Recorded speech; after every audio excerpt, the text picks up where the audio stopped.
चलिए हम लोग पहले यूनिट से शुरू करते हैं। पहला यूनिट हमारा फंडामेंटल का यूनिट है।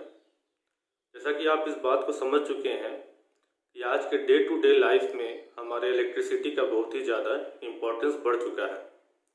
यह हम लोगों के जीवन का एक इम्पोर्टेंट पार्ट हो चुका है।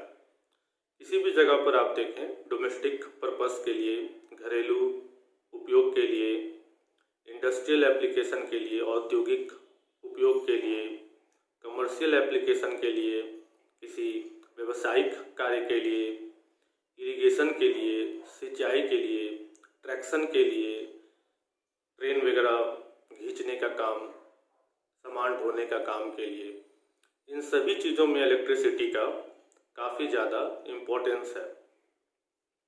तो ये सभी कामें कंटिन्यूअस चलते रहें, इसके लिए हमें ज़रूरी है कि इलेक्ट्रिसिटी जो है इन कस्टमर्स तक बिना किसी इंटरप्शन के सप्लाई होते रहे। तो हमें कंटिन्यूटी मेंटेन करना पड़ेगा अपने इलेक्ट्रिसिटी का। तो हमारा पावर सिस्टम जो है वह एक दूसरे से इंटरकनेक्टेड है। इसीलिए अगर किसी पर्टिकुलर ग्रिड में इलेक्ट्रिसिटी कमी हो जाती है तो हम लोग दूसरे ग्रिड से इलेक्ट्रिसिटी भिजवा देते हैं। तो इन सभी के बावजूद हमारे सिस्टम में कभी कभी फॉल्ट हो जाता है। तो फॉल्ट कंडीशन के लिए, जिसको हम एबनॉर्मल कंडीशन कहेंगे, नॉर्मल कंडीशन में तो हमारा इलेक्ट्रिसिटी का सप्लाई जो है वो कंटिन्यूअस चल रहा है, लेकिन अगर कहीं फॉल्ट हो गया तो फॉल्ट कंडीशन के लिए, एबनॉर्मल कंडीशन के लिए हम लोग कंटिन्यूटी को मैक्सिमम बना के रखने के लिए, इंश्योर करने के लिए हम लोग इस पूरे सब्जेक्ट के बारे में पढ़ रहे हैं। तो हम लोगों को उसके लिए क्या करना होगा, कुछ इक्विपमेंट्स वगैरह लगाने होंगे, कुछ चीज़ें हम लोगों को ऐड करने होंगे। तो अगर कहीं फॉल्ट होता है तो हम लोगों को स्विच ऑफ का कोई इक्विपमेंट लगाना होगा, जिससे वो ऑटोमेटिकली जो है वह सर्किट में फ्लो करने वाले करंट को वह ब्लॉक कर दे। तो इसके लिए हम लोग कुछ प्रोटेक्टिव डिवाइस लगाएंगे। जैसा कि आप समझ सकते हैं, एग्जाम्पल के तौर पर मैं बता दूं कि मान लीजिए कि कहीं पर ओवर करंट हो गया, कहीं पर शॉर्ट सर्किट हो गया, तो शॉर्ट सर्किट से अदर इक्विपमेंट को बचाने के लिए, जैसा कि आप जानते हैं, शॉर्ट सर्किट के कारण वोल्टेज जो है वह इंक्रीज कर जाता है, ओवर वोल्टेज हो जाता है। तो शॉर्ट सर्किट से बचाने के लिए हम लोग क्या करते हैं, एक फ्यूज लगाते हैं। फ्यूज हमारा क्या है, एक प्रोटेक्टिव डिवाइस है। तो यह फ्यूज क्या करता है, यह एक स्विच की तरह काम करता है और फ्यूज अपना स्विच की तरह काम करते हुए सर्किट को ब्रेक करा देता है और फर्दर किसी डैमेज से हमारे इक्विपमेंट्स को बचा लेता है। तो इसी तरीके से हम लोग यहाँ पर प्रोटेक्टिव डिवाइस का निर्माण कर रहे हैं और प्रोटेक्टिव डिवाइस के बारे में हम लोग बात कर रहे हैं। तो फ्यूज हमारा एक बेसिक प्रोटेक्टिव डिवाइस हुआ। यहाँ पर हम लोग और भी कुछ खास प्रोटेक्टिव डिवाइस के बारे में पढ़ेंगे। मैं आपको यहाँ पर इस वीडियो में समझा दे रहा हूँ सारे पॉइंट्स को, और इसके जो ज़रूरत के नोट्स होंगे वह मैं अपलोड कर दूँगा आपके स्टडी मटेरियल के सेक्शन में, आपके एप्लीकेशन में। तो यहाँ पर आप समझ जाएंगे पॉइंट को, और उसके बाद आप नोट्स जो है वह स्टडी मटेरियल के सेक्शन से आप देखकर नोट कर लेंगे और चीज़ों को फिर सही तरीके से समझ जाएंगे। तो चलिए हम लोग शुरू करते हैं। तो सबसे पहले हमारा बात आता है कि ये बात तो आप समझ गए कि हमें एक प्रोटेक्टिव डिवाइस की क्या आवश्यकता है। अब हम लोग चलते हैं, इस बात को समझते हैं कि एक प्रोटेक्टिव डिवाइस का क्या क्या फंक्शन होना चाहिए। तो सबसे पहले हम लोग इस बात को देखते हैं कि प्रोटेक्टिव डिवाइस जो हमारा है वह नॉर्मल कंडीशन में तो बिल्कुल नॉर्मल तरीके से काम करना चाहिए। जैसे ही कंडीशन एबनॉर्मल हो जाए तो मिनिमम टाइम में, कम से कम समय में वह अपना काम शुरू कर दे। तो इस बात से क्या मतलब निकलता है, इस बात से यह मतलब निकलता है कि पहला पॉइंट जो हमें प्रोटेक्टिव सिस्टम में होना चाहिए, पहला खासियत जो हमें प्रोटेक्टिव सिस्टम में होना चाहिए, जो पहला फंक्शन हमें प्रोटेक्टिव सिस्टम में होना चाहिए, वह क्या होना चाहिए, क्विक ऑपरेशन होना चाहिए, मतलब कि तुरंत काम करने वाला होना चाहिए। तो क्विक ऑपरेशन होगा तो इससे क्या होगा, हम लोग डैमेज को मिनिमाइज कर सकते हैं, कम से कम डैमेज होगा। हमारा स्विच गियर जो होना चाहिए वह जल्दी से ऑपरेट करे और पॉसिबल फॉल्ट को पता लगा ले और सर्किट को ब्रेक डाउन करा ले। जितना ज़्यादा टाइम लेगा हमारा फर्दर एलिमेंट्स में, फर्दर इंस्ट्रूमेंट्स में, फर्दर जो हम इक्विपमेंट लगा कर रखे हुए सर्किट में, उसमें फॉल्ट जाने की संभावना जो है वह बढ़ते जाएगी। तो पहला पॉइंट हमारा हो जाता है कि हमारा इस प्रोटेक्टिव सिस्टम का क्या फंक्शन होना चाहिए, क्विक ऑपरेशन होना चाहिए। दूसरा पॉइंट की ओर चलते हैं। जो सेकंड पॉइंट होना चाहिए, कंप्लीट रिलायबिलिटी होना चाहिए। कहने का मतलब क्या हुआ कि विश्वसनीयता होनी चाहिए। हमने कोई इक्विपमेंट लगाया है, हमने अगर कोई फ्यूज लगाया है तो वह फ्यूज जो है उस पर हमें विश्वास होना चाहिए कि वह पर्टिकुलर वोल्टेज पर बिल्कुल ब्रेक कर जाए। ऐसा नहीं है कि हम लोग फ्यूज बहुत मोटे तार का हम लोग बांध दें। अगर मोटे तार का बांध देंगे तो पता चलेगा कि हाई करंट, हाई वोल्टेज हुआ तो वह फ्यूज नहीं ब्रेक करेगा। तो हम लोगों को विश्वसनीयता भरे हुए हम लोगों को इक्विपमेंट्स का इस्तेमाल करना है। तो हम लोगों को कंप्लीट रिलायबिलिटी यहाँ पर होना काफ़ी ज़्यादा ज़रूरी है। तो ये सेकंड पॉइंट, सेकंड फंक्शन हुआ प्रोटेक्टिव रिले का। अब हम लोग नेक्स्ट थर्ड फंक्शन देखते हैं प्रोटेक्टिव रिले का। तो थर्ड पॉइंट क्या होगा, डिस्क्रिमिनेशन होना चाहिए। डिस्क्रिमिनेशन का मतलब क्या हुआ कि यह आइडेंटिफाई कर सके फॉल्ट को, अलग अलग तरह के फॉल्ट को यह आइडेंटिफाई कर सके। अब देखें, सर्किट में हमारे पास काफ़ी सारे फॉल्ट हो सकते हैं। ओवर करंट भी हो सकता है, ओवर वोल्टेज भी हो सकता है, शॉर्ट सर्किट भी हो सकता है, या फिर कोई और भी फॉल्ट हम लोगों को देखने के लिए मिल सकते हैं। तो हमारा जो प्रोटेक्टिव डिवाइस होना चाहिए वह डिस्क्रिमिनेट करने वाला होना चाहिए। जो डिवाइस हम लोग ओवर करंट के लिए लगाएंगे वह ओवर करंट में ही काम करेगा, ओवर वोल्टेज में नहीं काम करेगा, शॉर्ट सर्किट में नहीं काम करेगा। तो अलग अलग डिवाइस हम लोग अलग अलग सिस्टम के लिए हम लोग यहाँ पर लगाएंगे। तो इससे हम लोगों को फॉल्टी सेक्शन में क्या होना चाहिए, डिस्क्रिमिनेशन हम लोगों को होना चाहिए। साथ में यह भी हम लोगों को पता चले कि किस पार्ट में हम लोगों का फॉल्ट हुआ है। तो अलग अलग पार्ट में हम लोग इसको अलग अलग तरीके से इस इंस्ट्रूमेंट को अरेंज करेंगे, जिससे हम लोगों को किसी पर्टिकुलर एरिया में होने वाले फॉल्ट के बारे में पता चल जाए, हम लोग डिस्क्रिमिनेट कर पाए, अंतर पता कर पाए कि किस पर्टिकुलर जगह पर हमारा फॉल्ट जो है वह बन रहा है। नेक्स्ट पॉइंट देखते हैं। नेक्स्ट पॉइंट क्या होना चाहिए, प्रोविजन फॉर इंस्ट्रूमेंट होना चाहिए। मतलब कि हम लोग जो प्रोटेक्टिव इंस्ट्रूमेंट बना रहे हैं उस प्रोटेक्टिव इंस्ट्रूमेंट को हम लोग अपने अदर इंस्ट्रूमेंट से कनेक्ट कर पाए, इसका प्रोविज़न होना चाहिए, इसकी सुविधा होनी चाहिए। जैसे कि हमारे काफ़ी सारे इंस्ट्रूमेंट हुए, कुछ हमारा ट्रांसफार्मर हुआ, कुछ मेजरिंग इंस्ट्रूमेंट हुआ, जनरेटर हुआ। तो इन सभी चीज़ों पर, ट्रांसफार्मर पर हम लोगों को वह प्रोटेक्टिव डिवाइस माउंट करने की, बांधने की सुविधा होनी चाहिए, उसी में कनेक्ट करने की सुविधा होनी चाहिए। तो हम लोगों को प्रोविज़न फॉर इंस्ट्रूमेंट होना चाहिए।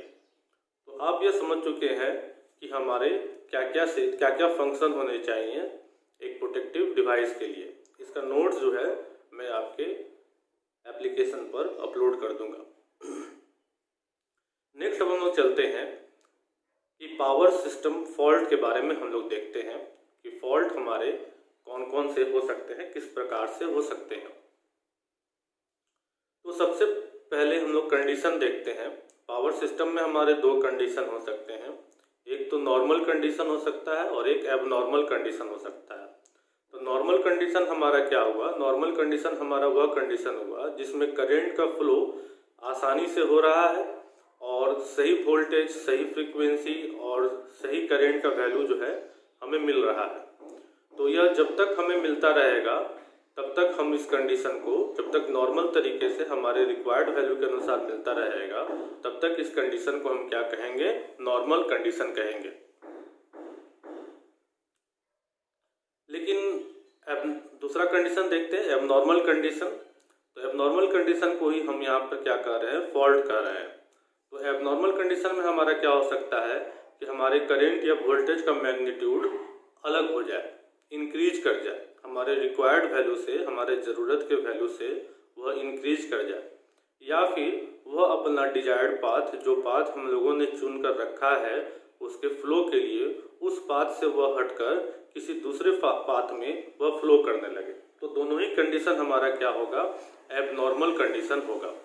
तो यहाँ पर आप समझ चुके हैं कि हम नॉर्मल कंडीशन कहने का मतलब हमारा क्या है और एबनॉर्मल कंडीशन का कहने का मतलब हमारा क्या है। तो एबनॉर्मल कंडीशन को ही हम बेसिकली क्या कह रहे हैं, फॉल्ट कह रहे हैं। तो बेसिकली हम लोग यहाँ पर फॉल्ट कंडीशन के बारे में ही बात करेंगे, एबनॉर्मल कंडीशन के बारे में ही बात करेंगे। तो चलिए अब हम लोग देखते हैं कि आखिर कौन कौन से कारण हैं जिसके कारण हमारा फॉल्ट जो है वह अकर होता है। तो हमारे एक कारण हो सकता है कि हमने जो तार बांध कर रखा है, हम जो तार बांधते हैं उसको हम लोग ट्विस्टेड फॉर्म में रखते हैं। आप देखते होंगे क्या आपके घर में जो तार होता है वह लाल और काले रंग के तार वह क्या होते हैं, एक दूसरे के ऊपर घुमाकर ट्विस्टेड फॉर्म में या फिर स्टैंडर्ड कंडीशन में हम लोग उसको रखते हैं। तो उन तारों पर क्या है, एक इंसुलेटिंग मटेरियल है। तो देखेंगे ये मेरे पास कुछ तार है, आप देख रहे हैं येलो कलर का, रेड कलर का और ब्लैक कलर का, ये मैंने तार रखा है। 3 वायर है हमारे पास। तो इस 3 वायर को हम लोग क्या करते हैं, कुछ इस तरीके से ट्विस्ट करके, मोड़ कर हम लोग इस्तेमाल करते हैं। 2 वायर का भी सिस्टम हो सकता है, 2 वायर सिस्टम भी हो सकता है और 3 वायर सिस्टम भी हो सकता है। तो आप देख रहे हैं कि ये हमारा क्या है, ऊपर में ये इंसुलेटिंग मटेरियल है, ये पीवीसी का यह लेयर चढ़ा हुआ है, इसके अंदर में कोई कंडक्टर मटेरियल है। तो अगर ये वायर कुछ इस तरीके से करंट का फ्लो करा रहा है, अलग अलग वायर में अलग अलग फेज के करंट फ्लो कर रहे हैं, तो अगर इसका यह इंसुलेटिंग मटेरियल क्या हो जाए, फेल कर जाए, इसका जो पीवीसी चढ़ा हुआ है वह अगर क्या कर जाए, फेल कर जाए, गल जाए, और इसका भी अगर पीवीसी जो चढ़ा हुआ है वह गल जाए, तो क्या होगा, इस वायर का करंट जो है वह इस वायर के करंट को इफेक्ट करने लगेगा। तो अलग अलग फेज के करंट फ्लो कर रहे हैं और इंसुलेटिंग मटेरियल के फेल कर जाने के कारण इस वायर का करंट जो है वह दूसरे वायर के करंट को इफेक्ट करने लगा। तो ऐसे कंडीशन में क्या होगा, शॉर्ट सर्किट हमारा बनने लगेगा। फिर ऐसे कंडीशन को हम क्या कहेंगे, फेल्यूर ऑफ इंसुलेशन कहेंगे, और यह हमारा क्या होगा, एक तरह का फॉल्ट होगा और यह एबनॉर्मल कंडीशन होगा जो कि हार्मफुल होगा किसी भी सर्किट के लिए। तो यह एक रीजन हो सकता है फॉल्ट के होने का। और रीजन क्या हो सकता है कि एक्सेसिव हीट के कारण या फिर मैकेनिकल स्ट्रेस के कारण, भार के कारण, जैसा कि आप देखते हैं जब एक पोल से दूसरे पोल में हम लोग वायर को बांधते हैं तो सैग बनता है। तो सैग बनने के कारण मैकेनिकल स्ट्रेस वहाँ पर हम क्रिएट होता है। तो हीटिंग के कारण या फिर मैकेनिकल स्ट्रेस के कारण हमारा अगर कंडक्टर टूट जाए, ब्रेक कर जाए, तो ऐसे कंडीशन में भी हमारा फॉल्ट अकर हो सकता है।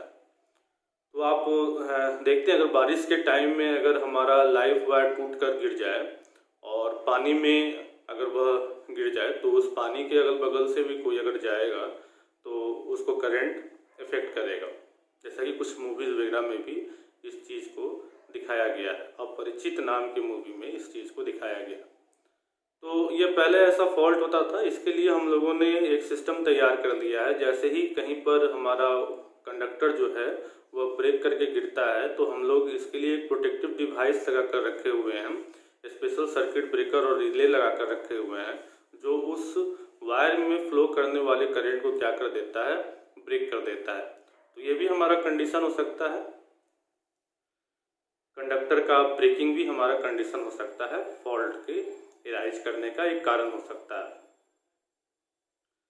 और क्या क्या कारण हो सकता है, तो लाइटनिंग के कारण, जब बिजली चमकता है तो ऐसे कंडीशन में वोल्टेज हमारे वायर का भी काफ़ी ज़्यादा हाई हो जाता है, तो लाइटनिंग भी एक कारण हो सकता है फॉल्ट के लिए। फिर आप कभी जब स्विच को, जब हाई पावर वाले स्विच को जब आप स्विच ऑन या ऑफ करते हैं तो आपको उस स्विच में से एक फ्लैश, लाइट का फ्लैश दिखाई देता है, चिंगारी दिखाई देता है, इसको हम सर्ज कहते हैं। तो यह भी फॉल्ट का कारण हो सकता है। लाइटनिंग और स्विचिंग सर्ज भी फॉल्ट के कारण हो सकते हैं। नेक्स्ट देखते हैं,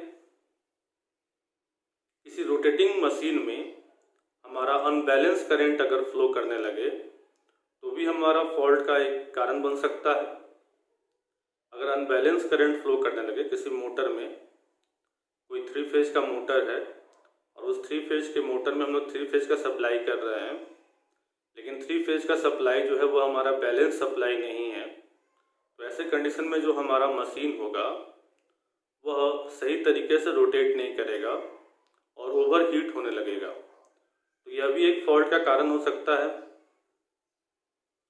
और फॉल्ट का कारण हो सकता है कि हम लोगों ने जो सिस्टम लगाया है, जो हम लोगों ने मशीन लगाए हैं, वह हम लोग ख़राब क्वालिटी का लगाए हैं, तो वह भी फॉल्ट का कारण बन सकता है। या फिर हम लोग अपने सिस्टम में कोई फॉल्टी मशीन लगा दें, या फिर हम लोग अपने सिस्टम का जो डिज़ाइन किए हैं, सर्किट का डिज़ाइन किए हैं, उसमें कहीं पर हम लोगों ने कोई गड़बड़ी कर दिया है, तो वह भी एक कारण हो सकता है। फिर मेंटेनेंस वर्क के दरमियान भी कोई फॉल्ट हो सकता है। तो इस तरीके से हमारे फॉल्ट के काफ़ी सारे कारण जो हैं वह हम लोगों को देखने के लिए मिलते हैं।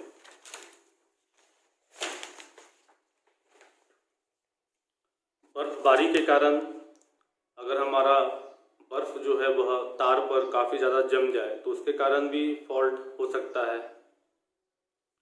आंधी में क्या होता है कि तार जो है वह हिलने लगता है, तो एक तार दूसरे तार से टकरा जाए तो वहाँ पर भी फॉल्ट जनरेट हो सकता है। अर्थक्वेक के कारण, तो आप जनरल तौर पर देखते होंगे कि जब भी बारिश होती है या जब भी आंधी वगैरह का जब मौसम खराब होता है तो उस टाइम पर इलेक्ट्रिसिटी का सप्लाई जो है वह काट दिया जाता है। तो बेसिकली फॉल्ट से बचाने के लिए ही ऐसा किया जाता है। तो अब आप समझ चुके हैं कि फॉल्ट का क्या क्या कारण हो सकता है। तो अब हम लोग देखते हैं कि फॉल्ट के टाइप्स, किन किन टाइप्स का फॉल्ट जो है वह हम लोगों को देखने के लिए मिल सकता है। तो एसी करंट में अगर हम लोग बात करें, तो एसी करंट में अगर बेसिकली हम लोग बात करें तो एसी करंट में जो हमारे फॉल्ट होंगे हम लोग उसको कुछ इस प्रकार से क्लासिफाई कर सकते हैं।